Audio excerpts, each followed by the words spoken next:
Hello everyone, good morning and welcome to Ajank IAS Academy. This is Ashima Shukla and today we are going to discuss about current events and current affairs which are important for the examination जिसके अंदर हम कुछ newspaper analysis, कुछ online news निकालते हैं and आपको pre and mains दोनों के लिए तैयार करेंगे.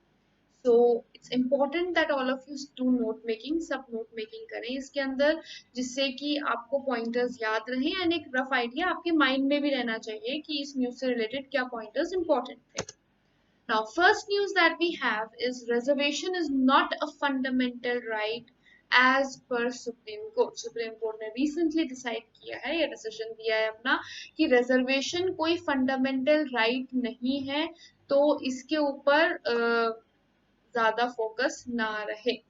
क्यों आया है ये डिसीजन? क्या रीजन था कि इसे फंडामेंटल राइट नहीं डिक्लेयर करना पड़ा?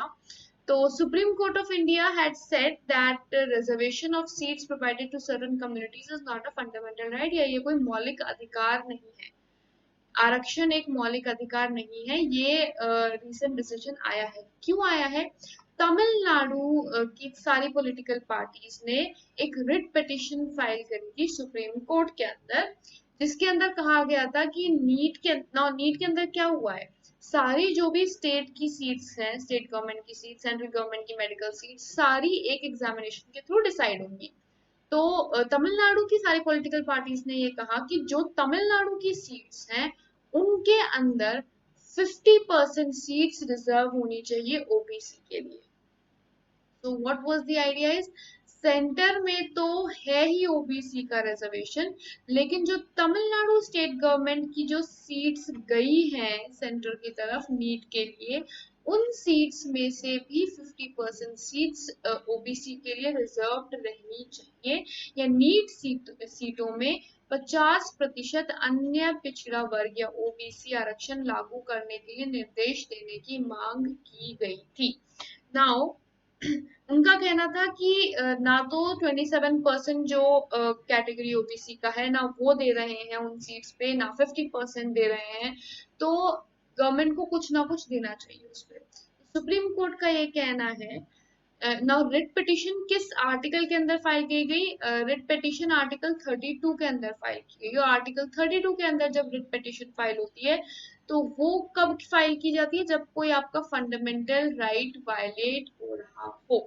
संविधान के अनुच्छेद 32 के तहत एक रिट याचिका केवल मौलिक अधिकारों के उल्लंघन के मामले में दायर की जा सकती है और रिजर्वेशन एक मौलिक अधिकार नहीं है, इसीलिए ये रिट पिटिशन जो है इसे खारिज कर दिया गया है बाय द सुप्रीम कोर्ट.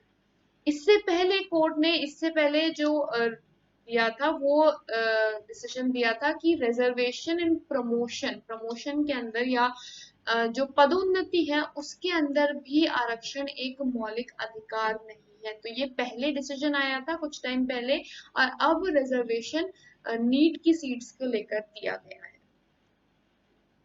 थोड़ा सा इसके अंदर आगे बढ़ते हैं. Constitutional provisions for reservation in education and jobs. Education और जॉब के अंदर कॉन्स्टिट्यूशनल प्रोविजंस क्या है या संविधान के तहत हमारे पास क्या प्रोविजंस है? तो various provisions in article 15 and 16 of the constitution empower the state to make special provisions in education and job respectively for socially and educationally backward. Socially और educationally backward जो सेक्टर है उनके लिए आर्टिकल 15 और 16 के अंदर स्टेट गवर्नमेंट स्पेशल प्रोविजंस निकाल सकती है. ये किसके अंदर है? ये प्रोविजंस जो हैं जो आर्टिकल 15 एंड 16 के अंदर है, ये प्रोविजंस हमारे पार्ट 3 के अंदर दिए गए हैं. पार्ट 3 जो है कॉन्स्टिट्यूशन का वो फंडामेंटल राइट्स का है, लेकिन जो नेचर है इन प्रोविजंस का वो बाइंडिंग नहीं है, वो डायरेक्टिव्स के फॉर्म में है, फंडामेंटल राइट के फॉर्म में नहीं है. तो इसीलिए ये बाइंडिंग नहीं है, यानी कि ये जरूरी नहीं है, बाध्यकारी नहीं है. इट इज नॉट नेसेसरी क्योंकि ये डेरिवेटिव के फॉर्म में दिया गया है, फंडामेंटल राइट के फॉर्म में नहीं दिया गया है. पार्ट 3 के अंदर derivative principles and fundamental rights हैं, तो फंडामेंटल राइट्स की जगह डेरिवेटिव्स के अंदर ये प्रोविजन दिया गया है और इसीलिए ये बाध्यकारी नहीं है या ये बाइंडिंग नहीं है स्टेट. नाउ अगर रिजर्वेशन की बात करें तो Kota of SC 15%, ST 7.5% and OBC के लिए 27% तक का कोटा लिमिटेड है। काफी स्टेट गवर्नमेंट्स ने ओबीसी के लिए अलग लिमिट भी, अलग कोटा भी कर रखा है, जैसे तमिलनाडु ने 50% कर रखा है ओबीसी के लिए, जिसकी अभी मांग हुई भी थी। लेकिन सुप्रीम कोर्ट का एक जजमेंट था on Indira Sohne case of 1992। 1992 में इंदिरा सोहने केस था सुप्रीम कोर्ट का, जिसके अंदर सुप्रीम कोर्ट ने ये स्पेसिफाई किया था कि टोटल रिजर्वेशन जो कैप है रिजर्वेशन की वो 50% होनी चाहिए। SC ST OBC मिला के 50% से ज्यादा रिजर्वेशन नहीं होना चाहिए। ये रेगुलेशन दिया था सुप्रीम कोर्ट ने इंदिरा साहनी केस का 1992 के अंदर। ठीक है, इसके अलावा economically backward section, economically weaker section EWS का रिजर्वेशन दिया गया recently, which was on 103rd Constitution Amendment Act of 2019। 2019 में 103rd Constitutional Amendment लाया गया और इसके अंदर बोथ सेंटर एंड स्टेट दोनों को 10% रिजर्वेशन देना पड़ेगा इकोनॉमिकली वीकर सेक्शन को, एजुकेशन में भी एंड जॉब। ठीक है, ये कॉन्स्टिट्यूशनल अमेंडमेंट के थ्रू आया है। नाउ रिट पिटिशंस के बारे में अगर बात करें तो रिट पिटिशंस हमारे पास कितनी है? पहली बात, कौन से आर्टिकल्स के अंदर होती है? सुप्रीम कोर्ट ने के अंदर अंडर आर्टिकल 32 जो अभी हुआ था, जिसके ऊपर अभी रिट पिटिशन फाइल की गई है। हाई कोर्ट के अंदर आर्टिकल 226, तो अगर हाई कोर्ट में रिट पिटिशन फाइल करनी है तो आर्टिकल 226 के अंदर ये हक है। वेराज सुप्रीम कोर्ट में अगर रिट पिटिशन फाइल करनी है तो वो आर्टिकल 32 के अंदर रिटन है कि आर्टिकल 32 स्टेट्स की अगर कोई भी वायलेशन है फंडामेंटल राइट का तो वो रिट पिटिशन के थ्रू फाइल कर सकते हैं। नाउ रिट कितनी तरह की है अगर उसके बारे में बात करें तो we have habeas corpus, mandamus, prohibition, certiorari and quo warranto. अब इन सब के बारे में देख लेते हैं पहले कि कौन कौन से हैं ये और इनके अंदर क्या क्या है। शुरुआत करते हैं हेबियस कॉर्पस से।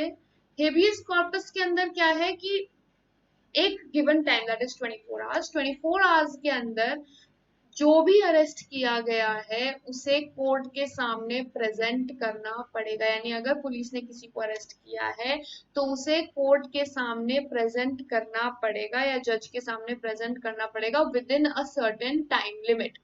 तो present before court within a certain time limit, ये हेबियस कॉर्पस है। इसके बाद आता है मंडेमस। मंडेमस रिट जो है ये किसके लिए है कि जो लोअर कोर्ट हैं या इंफीरियर कोर्ट्स हैं उनके लिए सुपीरियर कोर्ट इशू कर सकता है डायरेक्शंस कि कोई भी ड्यूटी परफॉर्म करनी है या नहीं करनी है, दैट इज उनका जुरिस्डिक्शन में आता है या नहीं आता है, उन्हें परफॉर्म करनी है या नहीं करनी है, किसी रेगुलेशन पे अपना डिसीजन देना है या नहीं देना है, ये आता है मंडेमस के। थर्ड जो आती है वो है प्रोहिबिशन। प्रोहिबिशन यानी का प्रोहिबिशन का अगर वैसे मतलब देखें तो किसी चीज से रोकना होता है। तो प्रोहिबिशन क्या होता है कि कोई भी ऐसा जुरिस्डिक्शन जो कोर्ट के दायरे के अंदर नहीं है, कोई भी ऐसा डिसीजन जो कोर्ट के दायरे के अंदर नहीं आता है, उसके ऊपर कोई भी लोअर कोर्ट डिसीजन ना दे, उसको उस कोर्ट को उस केस को एक्सेप्ट ना करे, उसको उसके अंदर हेयरिंग ना डाले, इसका प्रोहिबिशन होता है, that is writ petition for prohibition. यानी कि ये कोर्ट के जुरिस्डिक्शन के बाहर है और उन्हें इसके ऊपर कोई भी डिसीजन लेने का अधिकार नहीं है। Fourth is quo warranto. Quo warranto के अंदर क्या है? क्वो वारंटो के अंदर है कि अगर कोई पर्सन किसी भी पोजीशन के अंदर अगर पुट अप है या उसे एक रेगुलेशन दिया हुआ है, कोई उन्होंने पोजीशन होल्ड कर रखी है गवर्नमेंट ने, गवर्नमेंट पोजीशन होल्ड कर रखी है, तो फिर उस पोजीशन को होल्ड रखने के लिए वो किस हक है या क्या हक है उनके पास, वो चीज वो प्रूव करते हैं अंडर क्वो वारंटो। यानी अगर कोई कलेक्टर भी बना हुआ है तो आप उसके अपॉइंटमेंट पे क्वेश्चन कर सकते हैं, एक नॉर्मल पर्सन क्वेश्चन कर सकता है कि उन्हें किस हक से बनाया गया है कलेक्टर। ठीक है, तो ये क्वो वारंटो के अंदर आता है। इसके बाद आता है सर्टियोराई।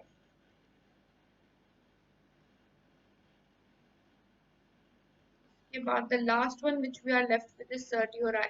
सर्टियोराई के अंदर क्या है कि कोई भी डिसीजन अगर लोअर कोर्ट ने लिया है, सुप्रीम कोर्ट है तो हाई कोर्ट ने कोई डिसीजन लिया है, डिस्ट्रिक्ट कोर्ट ने कोई डिसीजन लिया है, तो वो जो डिसीजन है लोअर कोर्ट का, वो अपर या हायर कोर्ट के पास वो पूरी फाइल मांग सकते हैं कि क्या डिसीजन दिया है, क्या कंसिडरेशंस में लिया और क्या चीज सोच के वो डिसीजन लिया गया, वो सर्टियोराई के अंदर आता है। तो यहाँ पे आपने सारी रिट पिटिशंस देख ली है, और ये सारी रिट पिटिशंस किसके लिए हैं? सारी फंडामेंटल राइट्स को प्रोटेक्ट करने के लिए। तो अब अगर बात करते हैं कि यहाँ पे हमने देखा कि सुप्रीम कोर्ट और हाई कोर्ट दोनों के लिए अलग अलग आर्टिकल के अंदर स्पेसिफाइड है रिट पिटिशन के लिए, तो रेगुलेशन भी अलग अलग होगा। तो रेगुलेशन कैसे अलग अलग है? Supreme court can issue writ only for enforcement of fundamental rights.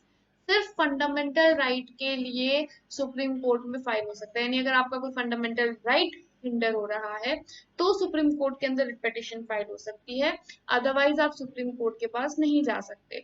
वेराज high court के पास रिट पिटिशन फंडामेंटल राइट के लिए भी हो सकती है या कोई भी लीगल राइट, जैसे कि आई टेल यू डिफरेंस। जैसे राइट टू प्रॉपर्टी पहले हुआ करता था, अब नहीं है। पहले कॉन्स्टिट्यूशनल राइट था, अब वो लीगल राइट। तो अब वो फंडामेंटल राइट में नहीं आता है। Right to property is not a fundamental right. तो राइट टू प्रॉपर्टी के अंदर आप सुप्रीम कोर्ट के अंदर कुछ भी फाइल नहीं कर सकते रिट पिटिशन में। वेयर एज प्रॉपर्टी का राइट लीगल राइट है, यानी आपकी प्रॉपर्टी है तो आपसे कोई छीन नहीं सकता, ये राइट है हमारे पास, तो वो एक लीगल राइट है। तो इसलिए उसकी रिट पिटिशन हाई कोर्ट में फाइल हो सकती है, लेकिन सुप्रीम कोर्ट में फाइल नहीं हो सकती है, क्योंकि वो हमारा फंडामेंटल राइट नहीं है, मौलिक अधिकार नहीं है, लेकिन वो हमारा लीगल अधिकार है, इसलिए हम उसको फाइल कर सकते हैं, लेकिन हाई कोर्ट में, सुप्रीम कोर्ट में नहीं। सेकंड, ज्यूरिसडिक्शन का फर्क पड़ता है। ज्यूरिसडिक्शन का क्या फर्क है? ज्यूरिसडिक्शन का फर्क ये है, ज्यूरिसडिक्शन में सुप्रीम कोर्ट ऑल इंडिया, पूरे इंडिया का ज्यूरिसडिक्शन है सुप्रीम कोर्ट के पास, वेयर हाई कोर्ट का पर्टिकुलर स्टेट या यूनियन टेरिटरी तक लिमिटेड है। Third, a remedy under article 32 is in itself a fundamental right। Article 32 के अंदर कोई भी चेंज होता है तो वो फंडामेंटल राइट बन जाता है। यानी कि अगर जैसे अभी पिटिशन फाइल हुई थी आर्टिकल 32 के अंदर, और इसके अंदर ऐसा कह देता सुप्रीम कोर्ट की रिजर्वेशन जो है वो फंडामेंटल राइट है, या फंडामेंट रिजर्वेशन देना लेना उनका मौलिक अधिकार है, तो वो अपने आप फंडामेंटल राइट बन जाता है, क्योंकि वो फंडामेंटल राइट की हेयरिंग के अंदर ही लाया गया है। तो सुप्रीम कोर्ट में not refuse to exercise its jurisdiction, वो उसमें मना नहीं कर सकता सुनने के लिए। On the other hand 226 discretionary है, और इसलिए हाई कोर्ट रिफ्यूज कर सकता है, क्योंकि इसके अंदर लीगल राइट भी फाइल होता है, सिर्फ फंडामेंटल राइट फाइल नहीं होता, लीगल राइट भी फाइल होता है। इसलिए सुप्रीम कोर्ट रिट पिटिशन की हियरिंग मना कर सकता है, लेकिन हाई कोर्ट जो है वो रिट पिटिशन की हियरिंग मना कर सकता है, लेकिन सुप्रीम कोर्ट रिट पिटिशन की हियरिंग कैंसिल नहीं कर सकता। उन्हें वो हियरिंग कैरी ऑन करनी ही पड़ेगी। This is an obligation to them. Thank you so much for being with us, and I hope ये वीडियो आप लोगों के लिए हेल्पफुल रहा हो। You can follow me on Instagram, and PDF के लिए टेलीग्राम पे फॉलो कर सकते हैं, and Instagram pay for further doubts or any queries or any suggestions. You can text me on Instagram and I shall acknowledge it there. Thank you so much for being with us, and I hope this was helpful for you. See you in the next video. Until then, take care. Goodbye.